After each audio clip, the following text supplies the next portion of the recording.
all to be shared through his stories. He's a professional in finance, investments, economics, and everything in between. So I know that today will be a wonderful one. I'm speaking to the MP of Cape Coast South, Honorable George Kweku Ricketts-Hagan. You're warmly welcome to the 3FM Drive. Thank you, my sister. Yes, indeed. How are you doing? How are you feeling today? I'm quite well. Feeling. You are getting me excited. Are we? That's good. Because one of the things I like to do is to get you feeling comfortable so that we can have a conversation. Sure. This one is nothing to do with, perhaps what you did yesterday that, had someone. You can say, oh, really? Hey, then maybe I should go into it.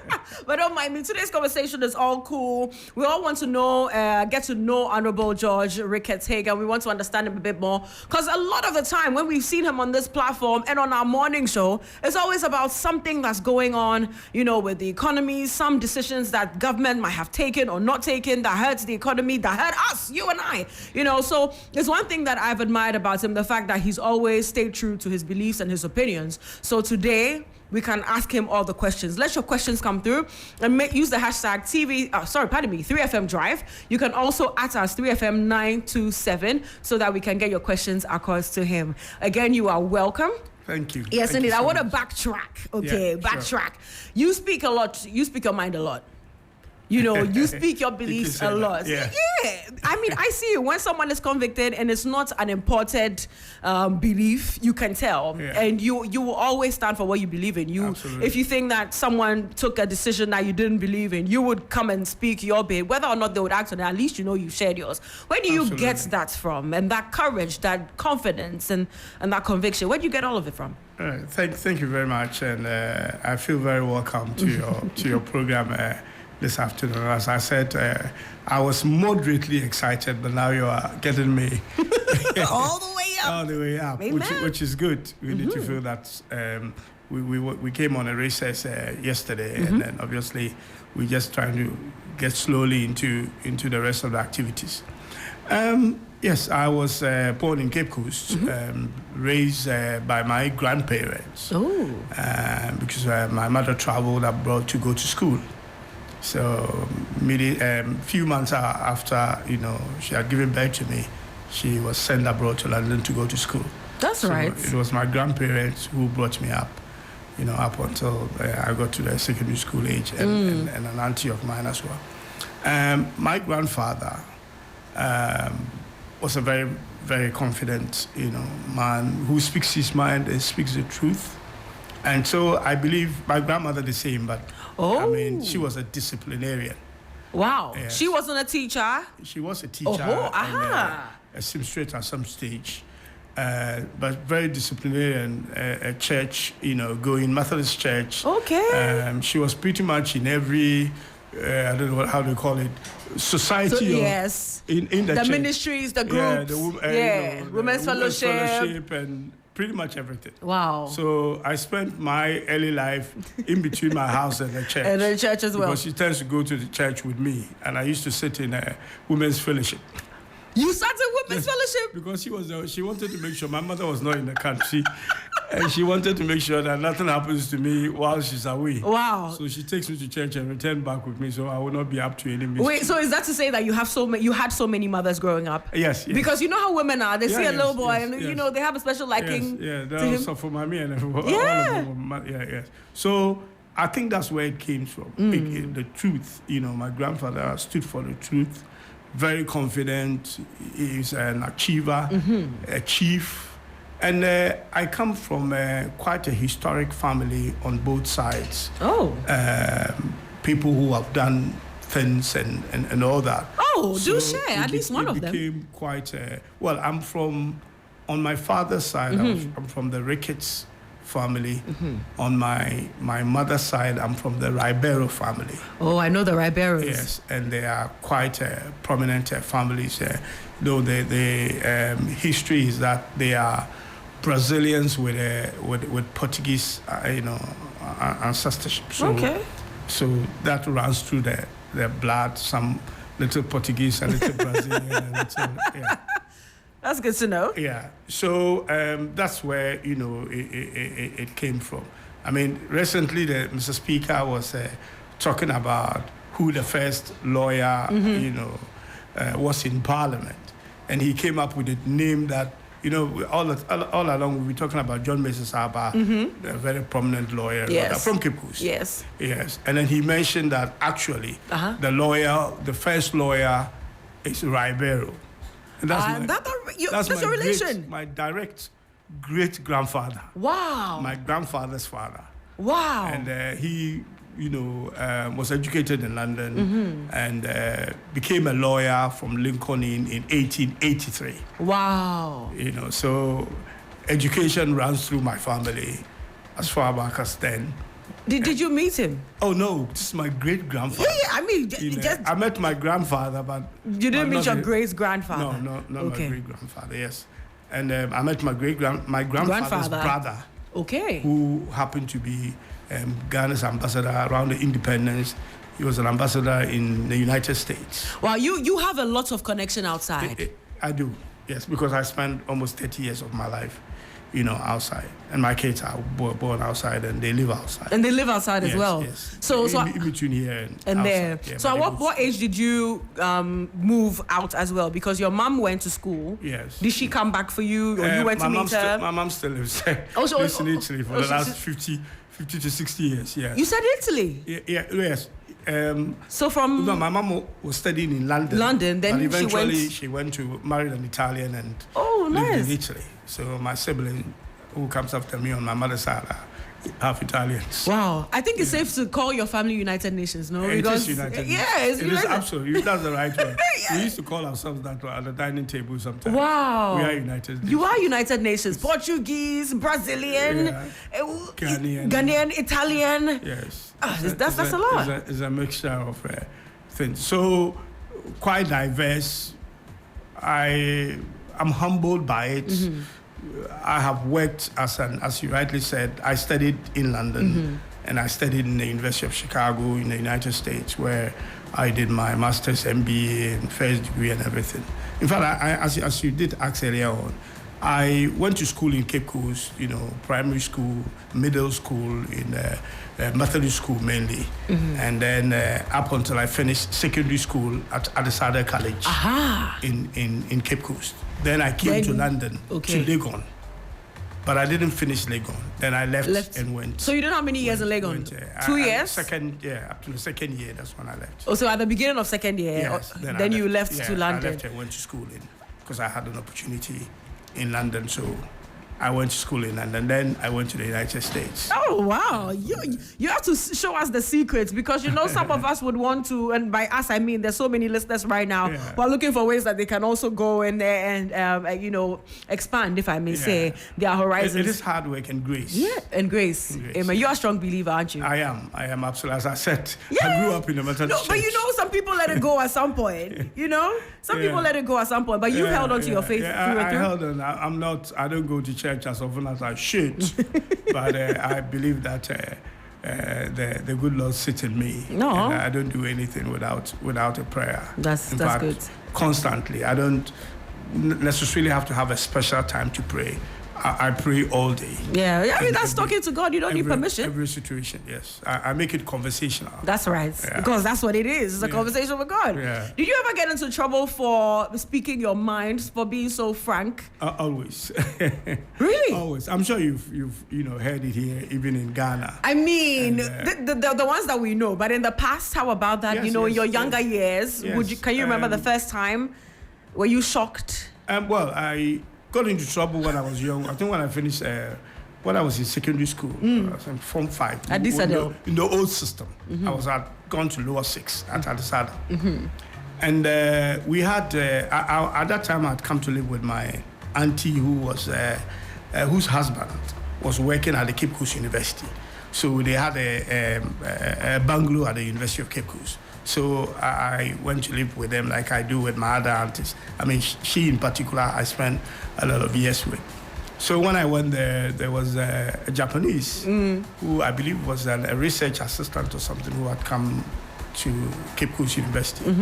And he was trying to bully my cousins, and that's my aunties and all that. And I had to tell him my peace of mind. Wow. And discipline him. Wow. Yeah. And discipline him. Yes. So it went beyond just words. Yes, It's what it was. I mean, words for a few days, and I got to a point I thought, this guy needs to understand that he's in someone else's country. Yeah. In as much as we have to protect him, Yeah. he will also have to respect Yeah. the laws of the country and behave as we will do when we go out. So it became quite a big issue at the university campus at the time. But I think I actually gained a lot of friends.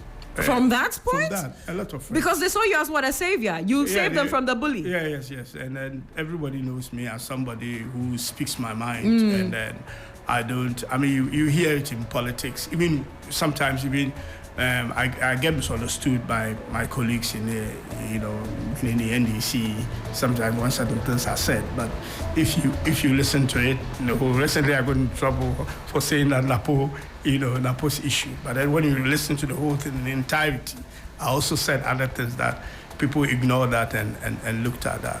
I see. Yeah. So it's nothing new to you to be getting into trouble for what you say, and you know how to handle it by now. Is what you're saying. Well, my grandfather taught me one thing. What did he say? You should never be afraid when you speak the truth, and you have to live with the consequences of speaking the truth. So once you know you've spoken the truth, then you know that the consequences could be positive or minus. But you should be prepared to live with whatever it is. Once your conscience are clear, you have nothing to worry about. Wow. Yeah. Man. And you do it in fairness as well. And sometimes you consider the sensitivity of other people as well in the things that you say. You don't have to lie unnecessary about anybody for any gains, and that you will not do well in life because you are undermining somebody. You do well in life from what you are prepared to do. There is nothing, you don't have to envy someone, but you can appreciate someone on what they have done. And if you want to emulate them and be same, that is not jealousy. You go ahead and do it. If people want to be like you or know what you have, you share with them. The more you share knowledge, the more you gain. I was more or less a teacher throughout my school, teaching my friends. And I realized that the more I taught them, the less I had to read. Because by teaching them, the knowledge was always You were exercising it all the time. All the time. So I don't have to. I mean, people bring questions to me, secondary school, what they call the PASCO. Yeah, PASCO. And the question somebody will bring, I have actually solved it before. How come? So because somebody kept had brought teaching. it. Okay. Then, so when it comes again, they think that I'm seeing it for the first time. And I solve it as if I'm seeing it for the first time. You are playing tricks, eh? So people will say, those things. People say, oh, you are sharp brain, you are this and all. But when you don't sharp brain, you are sharp brain. Oh, but if you don't study, you wouldn't know. Yeah, exactly. You have to study to know. Yeah, and you were sharpening the brain on the go. Yeah, well, you have used a word I have never thought of. Yeah. Sharpening the brain, probably that's what sharp brain. That's what. Well, you're a sharp brain, but you were doing the active. Yeah. You were sharpening it as you went along. So I am somebody that I speak when I need to speak. I don't speak unnecessarily. So I'm not the every morning radio show type of, person. I believe in doing more than talking. I like my work, do the talking. Do the talking but for when you. I need to, if you come to Parliament, I believe when I'm speaking, people pay attention because I don't do everyday talking. And I talk about things that I know about or I have some belief that things should be done, different. I understand. Yeah. I understand what you're saying. I'm very curious. Yeah. You seem to have known that you would be in a space like this over time, through all the things that you've done in the past. But at the point where your teacher, when we're in school, teachers used to do this icebreaker with us all the time. They'll come in, what do you want to be when you grow up? What was your answer? I tell you what, if you ask my friend, I'm supposed to be a surgeon. Really? Yes. I'm supposed to be a medical doctor. I'm supposed to go into the medical school. I was a science student throughout. Wow. My secondary education. I never ever read economics. But I'm an economist today. I never read economics. Until I left Ghana. I have never read economics in my life before. So what happened along the way then? How did you switch? Because but I've been a mathematician. Okay. And economics at a high level is mathematics. Yeah. So when I switched to economics, I use mathematics to entrench myself in economics. And when you do it that way, economics becomes very, very easy. You don't have to be reading all this boring economics, textbook. And you become more, I wouldn't say the word is superior, but you become very knowledgeable, and you are able to interpret every economic situation without necessarily having to read the literature. Because there's forecasting, there's all these, when you know them, I mean, if you ask me to explain what GDP is, I'm not going to read a definition. I'll just put a formula, and I could use the formula to explain the whole thing, and it will be the same that is in the text. Some will say that that's the more complex way to go about it. Yeah. But you understand the complexities because, more easily. You see, somebody who's so math is so hard, but maybe you didn't get a good foundation. But you get a mathematician who will also say literature is so hard.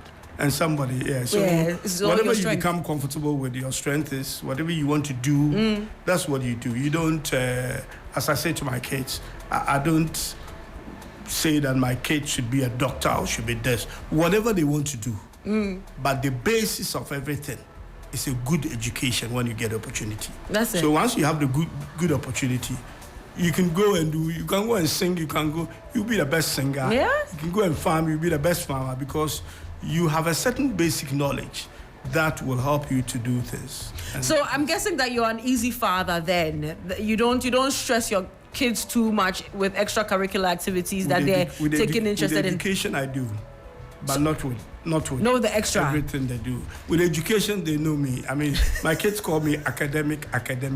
Wow. Because I always tell them that, look, it's okay for your parents.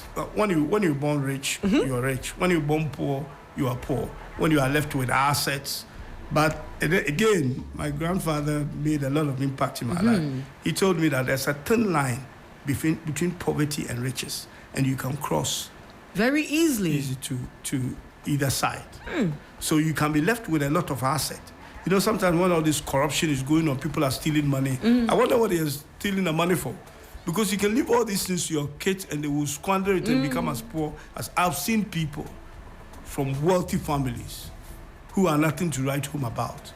But I believe that, so I say to the kids that, look, I might not even leave you a house to live in, but I will make sure that I will invest in a great education for you. When you have it, you can do whatever you want. You can look after yourself. The house you might build for them, that you are stealing to build for them, they might not even live in it. That's a very interesting way to go. I mean, my dad also says similar, that you make sure at least you learn. Yeah. You've gone through higher education, higher learning, and whatever you want to do after, you go right ahead and do. Sure. You'll be comfortable in the fact that at least you've had that higher learning. Absolutely. And there's something to fall back on. Yeah. Should you maybe fall on shaky grounds with the other choices that you've made. Education might not make you rich, but it will never make you poor. Hey, that's a quote. Education might never make you rich, but it will never make you poor. That's deep. All right. But there's one answer that I want to know, though. At what point did you switch from wanting to be a medical doctor to becoming the economist? What was that point? When I went to university in London. Okay, so that's when you... Yeah, so my first degree is actually in economics. Oh, okay. All right. That's simple. All right. I thought it was one of those decisions that you had to make you realized that you'll be better at... I have a first degree. I have masters in economics as well. So that's where the switch came, economics and finance. All right. And MBA and all those other things that I did. I see. And there's also the investment. Yes. Investment. I've been the profession-wise, I've been an investment banker. For how long? Let's say career-wise. Career-wise. Profession-wise, I'm an economist. Okay. Career-wise, that's the work I did. Yes. It's for about 25 years. Wow. Yes. Did you practice mostly in Ghana or outside? No. I practice mostly in the United States. Okay. I work mostly for American banks, the likes of JP Morgan, and then some UK banks, which is Rothschild and all that. Okay. Then when I came to Ghana, I did work with my good friend Tobo Afede in working in the SAS investment here in Ghana, and then did the World Trade Center as well. I find it interesting because I've studied a bit of investments as well at the stock exchange. Now, I realize that it looks as if the populace generally may not have a full understanding of investment. And is this something that you have noticed from, dealing with, the population, if I may call it that, dealing with people generally across board? Do you think that we don't really have a full understanding of investment? You may have professionals that do, but generally across board, I mean, the children, those from primary, JSS and SS, I think that it's important that we do have some basic understanding of investments. Do you think that we are lacking, and how do you think that we will be able to fix these issues? Well, it's like the same as many things that we are actually lacking in this country. We are still a developing economy, and there's a lot of things that we need to be doing as we go along. They come gradually, maybe not as fast as they do. They should. Yes, there should be some basic education in not a hard investment class for kids. Or I don't like being too hard on children. You just give them the tools and they will do the work. But there can be some play-like type of learning that they will study things without actually knowing that they are working hard for it. But when it comes to investment, it's not only, there are people you call professional in other professions who know nothing about investment. Because savings is actually, investment starts from savings. Savings, true. And savings is a very hard culture, in Ghana. Especially in an economy where what people take home is not even enough to survive them, the month. Yeah. So if you're talking about saving, then it becomes very difficult. People try as hard as, to save, but sometimes they're just not able to do it. There are others too that they have other wasteful, expenditure, lifestyles and all that. Same as the country does. Same bad behaviors of individuals is what aggregates to when those people get opportunity to run a country. So that is the culture that needs to be developed, a culture of savings. The same as the country itself should develop a culture of savings to be able to invest and move away from a culture of borrowing to spend. This is as an individual. If you get into a life of borrowing to spend, you will end up borrowing to pay those debts. So you'll be in that vicious circle of always having to borrow money. Your friend gets to a point. Even the friends who lend you the money will not. No longer give you won't pay back. The same happens to a country as well. People will be giving you loans, and they get your time. People will give you loans themselves who realize that this country is too risky or this person is too risky to do that. So when you have the investment, then you can think of investing. Okay, so then you look at, don't invest in anything you don't understand. That's the first investment. What if everyone is saying that that's the way to go? This is the best place to invest because you'll get the highest returns. Then you have to invest in understanding it. Okay. So when I say don't invest in anything you don't understand, it's not that you should not invest. If you want to invest in something, you should learn how that thing works. I come from a different generation, though I'm an investment banker and economist. But years back, I had no clue about this cryptocurrency and all that. And my kids were doing cryptocurrency and all that. I didn't understand. And they were taking money from me and investing in cryptocurrency. But I never had investment in there. So when I realized they were making some money, actually, I started getting interest and I decided to study it. So I have some understanding of it, but I recommended to myself that is not an it's investment. It's too risky for you. I want to go. So I leave them to do it with their pocket money.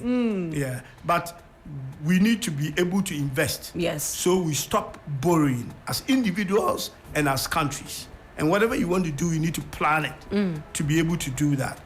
Another thing as well is that there is a lack of trust in investment in this country. People don't believe in the people they are investing in. Because when you have the issue of, banks collapsing, when you have an issue of microfinances collapsing, fund managers collapsing, when you hear government shutting down financial institutions, when you invest in what is supposed to be a risk-free, in theory, like buying government bonds and all that, and ending up with haircut and all that, then when you have pensioners picketing, because the money that they banked or saved for their future when they are old, for their medication and all that is no longer coming, then it becomes worrisome. Then people begin to start putting their money on their bed. And also the value of money itself. Our value of money is always depreciating against major currencies. So a cedi today might not be a cedi tomorrow. Because if, let's say, 15 or 16 cedis today buys you $1, by the end of the year, you will need more than 16 cedis to buy you $1. So if something needs to be done today, and you say you are saving for that tomorrow, you might be short of what you want to do. So what's your professional advice to the individual listening right now who may find themselves in that situation where they think, okay, I think I want to do the basic saving and then transport my basic saving into some kind of investment so I'm getting more than the small 5% that I'm getting. What's your advice to them at this point in time? Well, for the individual, first of all, you say that whatever you get in terms of income or whatever you get at the end of the month, always try to draw a budget so that you can see. About probably 90% of the people who live in this country don't draw any budget. They know that they have a car loan. They know they have this. They know they have this. Some of them are actually deductible. So they deduct it at source. So they don't even have any input in that. You go and borrow some money and it's against your salary. So at the end of the month, the HR or the cashier's office taking it already. Yeah. So whatever is left is what you use. But you need to be able to plan your life. That no matter how small that you get, you're going to be managing in doing things. And you cut your coat according to your size, cloth, as they say. Your cloth, okay. Cloth, yes. You might not necessarily have a cloth enough for your size. so if you are a huge person and you wanted the long sleeves, but your cloth can sew you a short sleeves, then you get short or sleeveless. Or sleeveless. Let it match. You probably set a fashion trend. I like the sound of that. So basically, that is what it is. And then try to put something a little aside, for a rainy day. No matter how small. No matter how small. Budget and put something aside. When we were growing up, and I believe it will be the same as well, there's something called money box. Yeah. You go, those of us, we go to a carpenter, they make a box and they cut top. You don't put a lot of money in that money box. Why not? No, you don't normally put. It's a small money. You won't have the big money as a kid. Okay, so you drop in the coins. Yeah. One day when the box is full and you open it, you realize that you have a lot of money that true. You probably wouldn't believe. So that's how it's done. You do it. But the most important thing is for the citizens to build confidence in the economy they live in. There's actually lack of confidence in this economy and lack of confidence in investment. So that's the job of a regulator. So the regulation, the Bank of Ghana, the stock exchange and all that, have to make sure that regulations are tightened. We shouldn't wait till a point where banks will have to be closed. We should do before we get to action, where people have lost their savings and now we say we are paying back their money. By the time they get their money back, that money is more or less valueless, or it cannot, I get you. And I'm glad that at least we could get some points out of you as well, because you're a pro and you've been doing this, as you said, for more than 25 years. Yeah, sure. So no matter the situation, you've always been giving, investment advice to people with varied appetites. Yes. Finally, poor people, rich people, everyone in between. At least we should be able to find a way to make some money some way, somehow, until we get better days. In my previous life, I say previous life? Investment, I'm talking about okay, career-wise. I was an investment banker with JP Morgan. And there's a wealthy individual who was managing his portfolio. And, the guy had, in those days, had probably almost about $200 million in his account. Wow. Yeah, and he was looking at opportunities of saving. Of saving? You have $200 million, you probably will not be able to, spend it in your lifetime. Well. Together with assets. Yeah. Asset probably more than that, what he had in cash. Yeah. So everybody gets investment advice, rich or poor. Yeah. Because if you have a lot of money and you don't look after it well, you might lose it. everything. That's very true. Yeah. Good advice there. Really good advice there. Now, I'm switching up. We have just a few minutes to wrap things up. And I want to talk about your family. Oh, wow. Yeah, because 3FM is a family-centered brand as well. We have our Family Fun Day happening on 5th August on the major holiday. And it's just to bring families together. Yesterday, we talked about family traditions. And I was wondering, as a man with 5 children, or are there any more? 5. No, what I know is 5. What you know is 5? Yes, 5 children. If Fantas have a saying, which is? I don't know if you understand Fantas, say, Akwerua playing when it's in. So when a frog dies, is when you know how long the frog is. So sometimes when people pass on, then all sorts of kids will show up from somewhere. I have 5. Oh, that's right. Okay. You know for a fact that you have 5, and that's okay. I have 3 boys and 2 girls. Well, that's lovely. How old is the youngest?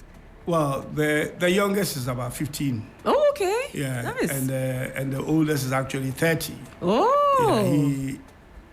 As I said, he was born in outside. Yeah. My son is finished university and working as a legal person. No, that's lovely. The second one, who lives in Chicago, is a software engineer. Nice. And the third one, who's a girl, is in law school in Georgetown University. I feel like you would have been a lawyer yourself. Yeah, maybe I could have been. Yeah. Yes. Well, but then as I say, my great-grandfather was one of the guys who graduated in law. Yeah. So we are passing on the tradition. And then my boy is in Oxford University doing his MPhil. And Lovely. then the little one is now going to secondary school. He has a lot of grades to look up to. So that's good stuff. That's good stuff. Is there any one family tradition? And my wife is, of course, I have to mention it. Oh, no, please, go right ahead. Lillian, yes. She's actually an economist as well. Did you meet in school? Pension, yes, we did, in England, yes. He's a pensions economist and also honorary consulate for Uganda in Ghana. Oh, that's lovely. Yeah. That's lovely. That's really nice. I have more questions for you, but sure. the time is being a bit shaky. Yeah. But I do have 2 questions that would put squeeze within this time. Yeah. Any family traditions that you've had handed down to you that you enjoy so much that you've passed on to your family as well? Yeah, sure. You can share one with us. Well, in fact, what is good today is technology. I like family meetings. Yes, that's a tradition that my grandfather, every month or so, all the kids had to come home and his kids were many. They were actually 24. Woo! By 5 women or something. Yo! My grandmother alone had 12 of them. Wow! 3 sets of twins or something. That's a lot. So all of them, and they were all like, you wouldn't know who has a different mother, come together from time to time to meet as family, and merry-make, and also talk about family issues. So I do the same with my kids. But as I said, technology now permits us to do WhatsApp call. Yeah. So it's like we are together every day. Oh, that's lovely. Because we talk on WhatsApp, seeing everybody's face. We pray as well. Lovely. Everybody's face. And the prayers are taken in turns. Like if you are in Chicago, you are praying today. If you're in London, you are praying the next day. You're praying the next so you keep a very tight unit that's communicating every single day. There's nothing that's left under the rug. No, I want to know what is happening. And then also, many a times when we were growing up, and in fact, fathers were frightening figures.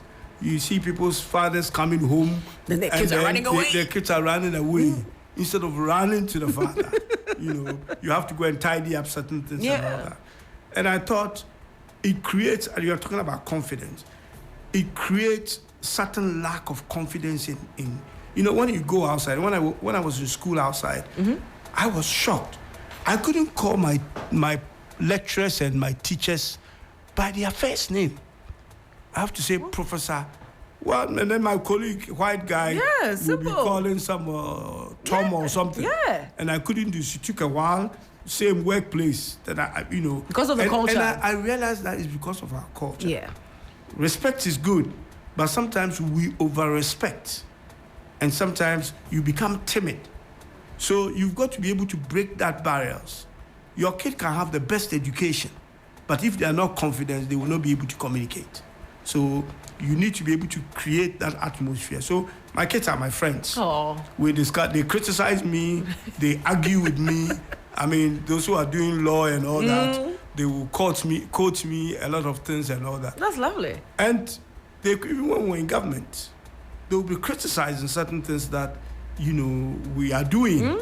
That, look, this should be done differently. And I'll argue my point. And though they are not here, but they are very passionate about what happens in Ghana, because they see Ghana as their country. I mean, maybe in future we may see them come around and contest as well. Who knows? It's possible. But yes, it's all been. Yeah, that's. It's possible, though. Oh well, everything is possible. Everything I did appear in a flag bearership contest quite a way back, but I think that was more of a marketing. Oh, you think so? Yeah, there was no way. There was no way I was going to beat my boss, Jay. Well, we have a few years to go, so let's see how that goes. Who knows? Yeah, who knows? The most important thing, I came into politics, talking about family and all that. I'm one person who didn't come into politics because of my family's political, background. I came into politics because I wanted to help. I mean, I have done quite okay in life. And I think that when I came to Ghana, and it's true, Professor Mills, that I came to Ghana, that there's something that I can contribute to Ghana, especially in the economy and all that. Yeah. And I was fortunate by President Mahama to appoint me to ministerial positions. Yes, you've had a good number as well. Yeah, to contribute my quota. And that is what I continue to do. It's not about me becoming president or it's about making the contribution. Yeah. But when I get to a point and I realize that, look, there's something more I can do here, I am not one who will hold back. And I am fearless in that regard. Somebody said to me when I was trying to run for president, Kweku, you, throughout your life, you are either incredibly brave or you're incredibly foolish. Oh, wow. That's a huge one. And I said it could be both. It could be both. Yes. And both depending on how you're looking at it. Yeah, both are good. I see. I mean, you need to be audacious to live your best life, quite honestly. Yes. I have you only live once. YOLO. Yeah, so might as well. Do here, if you don't do it here, where will you go and do it? Exactly. Maybe in heaven. Anyway. This is a final one. Literally 1 minute to go. So you'd have to do this within 1 minute. Yeah, if you are pushed to the wall, what would be your one piece of advice to the NPP government? To the NPP government? Yes. I don't belong to them. Why would I want to advise them? Oops. There's a way. If I'm to advise the country. Not the government? The NPP government. Because they're currently... At this stage, it's too late. Really? They have failed beyond recognition. So I wouldn't waste my time. And we have advised them several times and they didn't listen. So I think that it's about time to reset, and I'm not saying this because I'm NDC.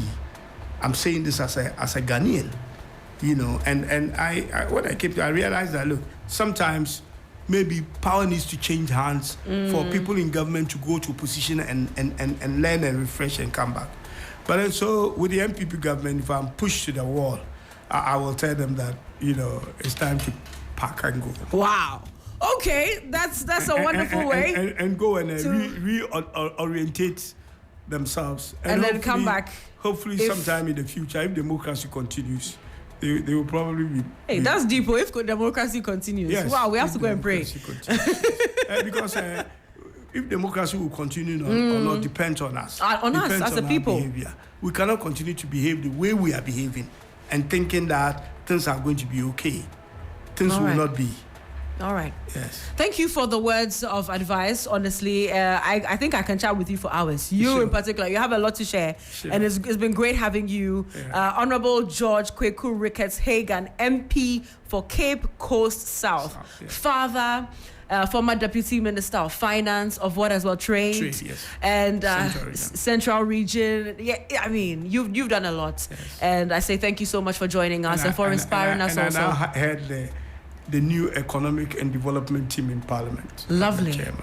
Lovely. It's something I've been looking for a long time. Well, then congratulations. To be able to scrutinize, the monies that we sign in Parliament as loans to the executive. Yes, and indeed. what they use the money for. We've not been scrutinizing that. That's part of Parliament's weakness. So, and then hopefully but unfortunately it's come at the 11th hour. But I mean, it still happens. So blocks, Yes, indeed. For the future generations. Yes, indeed. To take it up. So congratulations to you again, and thank you for joining us. We have the news now. As Hot Edition, ladies and gentlemen, boys and girls of all ages. So stay tuned and enjoy. We will be back.